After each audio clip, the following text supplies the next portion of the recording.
Hello everyone, मैं सोनिया सिंह आपके सामने और बहुत बहुत स्वागत है आपका अनअकैडमी के ग्रेट प्लेटफॉर्म के ऊपर, जहां पर हम बात करते हैं आपके बेस्ट एजुकेशन की। तो बेस्ट एजुकेशन की बात हो रही है तो करंट का अपडेट रखना भी बड़ा इंपॉर्टेंट है, खासकर एनटी यूजीसी नेट के लिए। तो स्क्रीन के पीछे आपको वायरस नजर आ रहा होगा, तो इससे काफी हद तक आप कोविड कोरोना वायरस को जज कर पा रहे होंगे। तो इसी के बारे में डिटेल में डिस्कस करेंगे कि क्या है दरअसल हमारा ओमिक्रोन वेरिएंट वायरस और किस तरीके से ये काम करता है और क्या क्या और भी आपको नुकसान जो है देखने को मिल सकते हैं। तो इस वीडियो में तीन चीजों के बारे में डिस्कस करेंगे। नंबर वन, क्या है ओमिक्रोन वायरस। नंबर दो, क्या इसके इम्पैक्ट हमारे ऊपर है और किस तरीके का इम्पैक्ट और सिम्टम्स हमें देखने को मिल सकता है और कैसे ये हमें और भी ज्यादा प्रभावित कर सकता है। तो स्टार्ट करते हैं वीडियो को, और कोई अगर आपका कमेंट है तो आप यहाँ पर बता सकते हैं। वीडियो के लिए रिव्यू क्या है आप ये भी साथ में बता सकते हैं। आगे अगर बात करें इसके बारे में, तो जो हमारा ओमिक्रोन वायरस है ये काफी ज्यादा अपने आप में इसलिए इम्पोर्टेंट बन गया है क्योंकि अभी खास तौर पर पूरे विश्व में चर्चा में है। और ओमिक्रोन जो वायरस है उसको B.1.1.529 स्ट्रेन के रूप में भी देखा जाता है, जैसे स्क्रीन पे आप देख पा रहे होंगे। कोविड 19 का ही एक कहें तो एडवांस्ड लेवल है। और पहले अगर हमने इसको शुरुआत में जब कोरोना वायरस हाल फिलहाल में आया तो हमने इसको दो भागों में डिवाइड किया था। एक हमारा वेरिएंट की अगर बात की जाए तो दो पार्ट्स में हमने डिवाइड किया था इसको, एक वेरिएंट ऑफ इंटरेस्ट और दूसरा था वेरिएंट ऑफ कंसर्न। तो अभी ओमिक्रोन वायरस को हमने वेरिएंट ऑफ कंसर्न में रखा है। और क्या है ये वेरिएंट ऑफ कंसर्न, इसको भी डिस्कस करेंगे आगे हम लोग। तो आप देख पा रहे होंगे कि ग्लोबली डोमिनेटेड डेल्टा बन गया है आजकल हमारा, अल्फा बीटा गामा। और उसके बाद डेल्टा जो हाल फिलहाल में अक्टूबर 2020 में काफी बुरे तरीके से फैला और कोविड के दूसरी वेव के रूप में देखा गया। और अगर आप ध्यान में है आपके, तो 80 से 90% जनता इस वेव के चलते काफी ज्यादा परेशान रही। ना सिर्फ लोगों का अपना नुकसान हुआ, बल्कि आर्थिक जो अगर हम इकोनॉमी की बात करें वो भी काफी हद तक धराशायी होती हुई नजर आई है। अल्फा की अगर बात करें तो ये यूके से शुरू हुआ आपका सितंबर 2020 से, सबसे पहला था ये। बात करें अगर बीटा की तो ये आपका शुरू होता है जर्मनी से 2020 में, गामा ये आपका ब्राजील से, और डेल्टा की अगर बात करें तो अक्टूबर 2020 में इंडिया से ये शुरू हुआ और सेकेंड वेव के रूप में इसको देखा गया। और ओमिक्रोन साउथ अफ्रीका से ये स्टार्ट हुआ है, बोत्सवाना एक जगह है साउथ अफ्रीका में। सबसे पहले ओमिक्रोन का जो वेरिएंट है वायरस का वहां से पाया गया है। और एक हफ्ते के अंदर अंदर साउथ अफ्रीका में अब तक 30% केस बढ़ चुके हैं, मैक्सिमम लोग हॉस्पिटलाइज्ड हैं। तो इस वायरस को काफी तौर पर अगर हम देखें तो चिंता का विषय भी हमारे लिए बन गया है। डब्ल्यूएचओ को सबसे पहले 24 नवंबर को, यानी 24 नवंबर ने साउथ अफ्रीका ने साफ साफ शब्दों में इस वेरिएंट के बारे में जानकारी दी। और इस वेरिएंट के बारे में जानकारी मिलते ही पूरे दुनिया में अलग अलग देशों में इसके अलग अलग वेरिएंट जो हैं आइडेंटिफाई किए गए। जर्मनी में, इसराइल में, ऑस्ट्रेलिया में, बेल्जियम में, बहुत जगहों पर इसके वेरिएंट, और इसके अलावा बहुत अलग अलग जगहों पर भी इसके वेरिएंट भी हमें देखने को मिलते हैं। यूके, घना, बोत्सवाना, बोत्सवाना जो साउथ अफ्रीका की मैं यहाँ पर आपसे बात करें, सबसे पहले ओमिक्रोन वायरस यहाँ से जो है पाया गया है। ये सवाल आपके लिए इंपॉर्टेंट है एग्जामिनेशन परस्पेक्टिव से भी, क्योंकि ये सवाल आपको देखने को मिल सकता है। इसके अलावा यहाँ पर 24 नवंबर की बात हो रही है, तो होपफुली की वीडियो आप तक देरी से पहुंचे, तो नीदरलैंड, पुर्तगाल, जर्मनी, ऑस्ट्रेलिया, ऑस्ट्रिया, बहुत सारी जगहों पर जहां पर ये तो डॉक्यूमेंट्स की बात हो रही है, जहां पर अभी तक हमें जानकारी नहीं है वहां पर भी कहाँ कहाँ ये वायरस फैला है इसके बारे में अभी तक कोई पुख्ता जानकारी डब्ल्यूएचओ ने दी नहीं है। बहरहाल इसके अवेयरनेस में आते ही, आइडेंटिफाई होते ही पूरी दुनिया में काफी ज्यादा जो है शोर शराबा हो गया है। डब्ल्यूएच खुद बहुत डरा हुआ है। और इसके अलावा अगर देश के बड़े बड़े साइंटिस्ट की बात की जाए तो वो भी काफी ज्यादा परेशान है। जिस तरीके का डेल्टा जो हमारा कोविड 19 में हमने देखा था अपना, पूरी तरीके से एक लहर काफी तौर से परेशान करने वाली हमें रही। और इससे न सिर्फ लोगों का बल्कि आर्थिक रूप से भी काफी ज्यादा नुकसान हमें देखने को मिला कि, तो लोग काफी ज्यादा परेशान रहे इस वायरस की वजह से। काफी ज्यादा नुकसान की वजह से जान माल की तो नुकसान हुई ही, बल्कि इसके अलावा पूरे विश्व में एक डर पैदा हो गया है। लेकिन अभी भी इस वायरस ने शायद ऐसा लगता है कि पीछा ना छोड़ने की काफी ज्यादा पुख्ता इंतजाम कर लिए हैं। क्योंकि देखिए वायरस है, म्यूटेशन होना एक आम बात है। हम ये नहीं कह रहे हैं कि वायरस जो है वो एक को हम रोक सकते हैं। अगर हम ओमिक्रोन वायरस को रोक सकते हैं तो ऐसा हो सकता है कि आज नहीं, 1 साल बाद, 6 महीने बाद, 2 महीने बाद फिर से कोई नया वेरिएंट हमें देखने को मिले, तो हम इसको पूरी तरह से रोक नहीं लगा सकते इसके ऊपर। तो डब्ल्यूएचओ से जब इसके बारे में पूछा गया तो डब्ल्यूएचओ ने साफ साफ भाषा में कहा कि भाई ये पूरी तरह से अभी नया वायरस है, तो अभी कम से कम 2 से 3 हफ्ते का टाइम हमें लगेगा इसके बारे में पूरी जानकारी बनाने का। और वैक्सीनेशन की अगर बात की जाए तो वैक्सीनेशन को भी लेकर डब्ल्यूएचओ ने ये तय कर लिया है कि जो ओमिक्रॉन वायरस है, माफ कीजिएगा, उसके ऊपर पूरी तरीके से जो हमारी वैक्सीनेशन है वो इम्पैक्टफुल नहीं है। तो इम्पैक्टफुल नहीं है इसका मतलब ये है कि थोड़ा सा हमें और यहाँ पर काम करने की जरूरत है।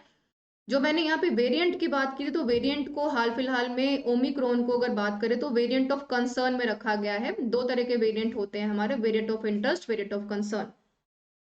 वेरिएंट ऑफ इंटरेस्ट की अगर बात की जाए तो इस तरीके के वायरसेस में जो भी फैलने की गति होती है वायरसेस की, वो कभी कम तो कभी ज्यादा हो सकती है, यानी वो नुकसान पहुंचाती है पर बहुत ज्यादा मात्रा में नहीं। लेकिन वेरिएंट ऑफ कंसर्न जिसमें हमारा डेल्टा कोविड-19 भी शामिल था, और इसके साथ साथ अगर मैं ओमिक्रॉन की बात करूं तो उसको भी डब्ल्यूएचओ ने 26 नवंबर को वेरिएंट ऑफ कंसर्न में दर्जा दे दिया है।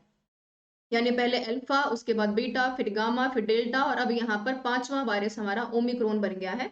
तो ये भी आप ध्यान में रख सकते हैं, एग्जामिनेशन परस्पेक्टिव से भी इंपॉर्टेंट है आपके लिए। तो यहाँ पर वेरिएंट ऑफ कंसर्न में होता क्या है कि सिम्टम्स आपको बहुत ज्यादा अपने अंदर देखने को मजबूती से नजर आएंगे, और फैलने की जो गति है, जो ट्रांसमिशन होता है बार बार किसी वायरस का, वो बहुत ज्यादा मात्रा में बढ़ सकता है, यानी उसको रोकना मुश्किल है। और वैक्सीनेशन का असर ओमिक्रॉन के ऊपर काफी कम नजर आ रहा है हमें, इस वेरिएंट को आप देख पा रहे होंगे।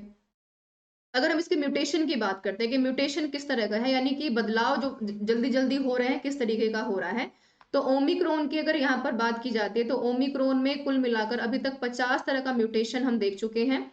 और यहाँ पर 32 जो इसके स्पाइक्स जो आपको नजर आ रहे हैं, जो स्पाइक्स होते हैं, 32 स्पाइक्स प्रोटीन जो है इसमें पाए गए हैं।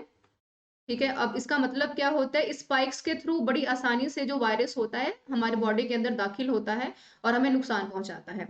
वहीं अगर हम डेल्टा की बात करते हैं तो डेल्टा में यहाँ पर सिर्फ 9, तो बहुत बड़ी बात है, आप में डेल्टा में सिर्फ 9 तरीके के जो है स्पाइक्स प्रोटीन देखने को मिले हैं। तो आप अंदाजा लगा सकते हैं कि 32 में कहाँ पर है और 9 का अंदाजा कहाँ पर है। तो बहुत ज्यादा मैटर ऑफ कंसर्न हमारे लिए सच में बन गया है, जिसको डब्ल्यूएचओ ने वेरिएंट ऑफ कंसर्न में डाल भी दिया है। स्पाइक्स के थ्रू अगर हम बात करें तो वुहान में जो सबसे पहले वायरस हमारा पाया गया था, उससे ये वायरस 500% तक खतरनाक है और इससे तेजी से ये बढ़ता भी है। तो ये काफी मैटर ऑफ कंसर्न तो अपने आप में बन गया है। अब यहाँ पर समस्या और सवाल ये खड़ा होता है कि इन स्पाइक्स की वजह से रोका कैसे जाए, जो प्रोटीन्स यहाँ पर हम जो इसकी बात करें, स्पाइक्स की हम बात कर रहे थे, तो इनको रोका कैसे जाए। जहां डेल्टा में 9 प्रोटीन स्पाइक्स थे, वहीं ओमिक्रॉन में कुल मिलाकर 32 हैं। ये भी आप ध्यान में रखिए, एग्जामिनेशन परस्पेक्टिव से तो इम्पोर्टेंट है ये हमारे लिए। तो इसको रोकने का समाधान हमारे पास अभी कुछ है नहीं, डब्ल्यूएचओ ने भी अपने हाथ खड़े कर दिए हैं। तो क्या हम ये मान के चलें कि इकलौता समाधान हमारे पास यहाँ पर लॉकडाउन लगाने का है? ठीक है, क्योंकि साउथ अफ्रीका में हॉस्पिटलाइजेशन बढ़ गया है, एक तो एक अलग बात है, फ्लाइट्स को बैन कर दिया गया है पूरी तरीके से, ये भी एक अपने आप में मैटर ऑफ कंसर्न है। तो आप देख पा रहे होंगे कि न सिर्फ एक कॉमन पर्सन के लाइफ के ऊपर, बल्कि जो ट्रेवलिंग एजेंसी अगर बंद हो जाती है तो मेंटल हेल्थ के साथ साथ इस तरह की इंडस्ट्रीज के ऊपर कितना ज्यादा प्रभाव पड़ता है और इकोनॉमी कितनी ज्यादा हमारी नीचे जा रही है। सबसे पहले अगर आपको याद होगा, जब वुहान में हमें वायरस देखने को मिला था तो देश के सभी सरकारों ने मिलकर ये फैसला लिया था कि इसको रोकने का सबसे बड़ा समाधान यही हमारे पास है कि हम लॉकडाउन लगा दें। तो लॉकडाउन लगाने का कारण हमने ये देखा कि भाई जो ये कर्व है पूरी तरीके से उसको हम फ्लैटन कर दें। तो इसका सबसे बड़ा क्या उपाय है कि लॉकडाउन लगा दें। लॉकडाउन लग जाएगा, लोग डिस्टेंस बना लेंगे, लोग मिलेंगे नहीं आपस में, तो पूरी तरह से वायरस से बचे रहेंगे। पर क्योंकि मैंने पहले भी आपको कहा कि वायरस है, म्यूटेशन होना आम बात है, होता ही रहता है। अगर हम ओमिक्रॉन को रोक लेंगे तो इसकी कोई गारंटी नहीं है कि 6 महीने 1 साल बाद फिर से हमें कोई वायरस देखने को ना मिले। तो मैटर ऑफ कंसर्न ये है कि क्या लॉकडाउन लगाना एक आखिरी विकल्प है? नंबर 1, क्या इकोनॉमी को इस तरीके से हार्श करना एक इसका दूसरा विकल्प है? या फिर जो मेंटल हेल्थ हमारी खराब हो रही है, 2 से 3 साल से बच्चे स्कूलों में नहीं गए हैं, तो उसकी पूरी तरह से जिम्मेदारी कौन उठाएगा? क्या यहाँ पर लॉकडाउन लगाने से ज्यादा संभावनाएं हमारे लिए ये है कि हम बेड्स का इंतजाम करें, हॉस्पिटलाइजेशन का इंतजाम करें, वैक्सीनेशन के ऊपर काम करें, क्योंकि उसको अपडेट करना टाइम टू टाइम बहुत इंपॉर्टेंट है। तो ये था हमारा ओमिक्रॉन वायरस। और जो सवाल मैंने आपसे पूछे कि क्या लॉकडाउन लगाना आखिरी विकल्प है, उसके लिए आप कमेंट कर सकते हैं कमेंट बॉक्स में। बता सकते हैं कि क्या है इसका दरअसल उपाय, और अपने भी ओपिनियंस को आप यहाँ पर डिस्कस कर सकते हैं, जो काफ़ी ज़्यादा इम्पोर्टेंट है। फिलहाल इसका एक ही रास्ता है, प्रिकॉशंस लेते रहिए, मास्क पहनिए, सैनिटाइजेशन का यूज़ कीजिए, दूरी बनाए रखिए, ताकि हम इस वायरस से बच सकें। और अब बात करेंगे अनअकैडमी के लर्निंग प्लेटफ़ॉर्म के बारे में। ग्रेट प्लेटफ़ॉर्म है हमारा। पेपर 1 मैं रोज़ पढ़ा रही हूँ 10:30 बजे। पेपर 2 की क्लास होती है रोज़ 1 बजे, और 12 से 1 हम मिलते हैं अपने स्पेशल के प्लेटफ़ॉर्म पे। हिस्ट्री में डेली बेसिस पे पढ़ा रही हूँ आपको, तो ये भी आप ध्यान में रख सकते हैं। और यहाँ पर टेलीग्राम चैनल मेरा स्क्रीन के ऊपर है, Sonia Singh UGC net underscore Unacademy, जिसको आप लोग ज्वाइन कर सकते हो फॉर फर्दर प्रिपरेशन के लिए। आइकॉनिक प्लस ब्रॉड कॉन्सेप्ट्स हैं, आप देख पा रहे होंगे। आइकॉनिक में 6 महीने के लिए आप 3000 रुपए से तैयारी को स्टार्ट कर पाएंगे, और प्लस में यहीं पर आप 3 महीने की तैयारी को शुरू करने के लिए 2000 रुपए से स्टार्ट कर पाएंगे। SRS10 ये मेरा कोड है। सिर्फ यहाँ पे यूजीसी नेट नहीं, कोई भी कोर्स अगर आप परचेज करना चाहते हैं तो इस कोड के साथ आप यहाँ पर अप्लाई कर सकते हैं। 10% का डिस्काउंट मैं मेक श्योर कर रही हूँ, और ये भी इंश्योर कर रही हूँ कि मेरे पढ़ाए हुए कंटेंट से आपका पेपर अप्रोच बिल्कुल बाहर नहीं जा रहा है। लाइव टेस्ट सीरीज सब कुछ अवेलेबल है, बैचेस अवेलेबल है यहाँ पर आपके लिए। साथ में कोई ऐसी वीडियो जो अप टू द मार्क नहीं है, फीडबैक फॉर्म मिलेगा कमेंट बॉक्स में, आप हमें बता सकते हैं। स्पेशल क्लास होती है रोज मेरी 12 से 1, जहां पर आपको सवालों को पूछने का मौका मिलता है। कभी क्लास मिस ना हो, इसलिए आप कमेंट बॉक्स में जाकर मुझे फॉलो कर सकते हैं।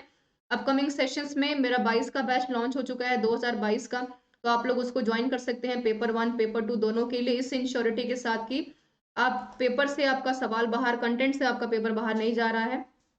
एज यूजुअल रिकॉर्डेड ही देखिए, काफी है आपको पेपर को क्वालिफाई करने के लिए। फॉलो कर सकते हैं कमेंट बॉक्स से। And thank you so much for joining me. Don't forget to join my Telegram channel. 10% discount is always applicable, जहां पर मैं इंश्योर कर रही हूँ आपकी सक्सेस को। और साथ में thank you so much. Don't forget to like share and subscribe. Opinion देना बिल्कुल मत भूलिएगा, यहाँ पर शेयर करना बिल्कुल मत भूलिएगा, ताकि मैक्सिमम लोगों को इस इन्फॉर्मेशन के बारे में जानकारी मिल पाए, और लोग इससे काफी हद तक जो है बच पाएं और अपना ख्याल रख पाएं। Thank you so much for being with me.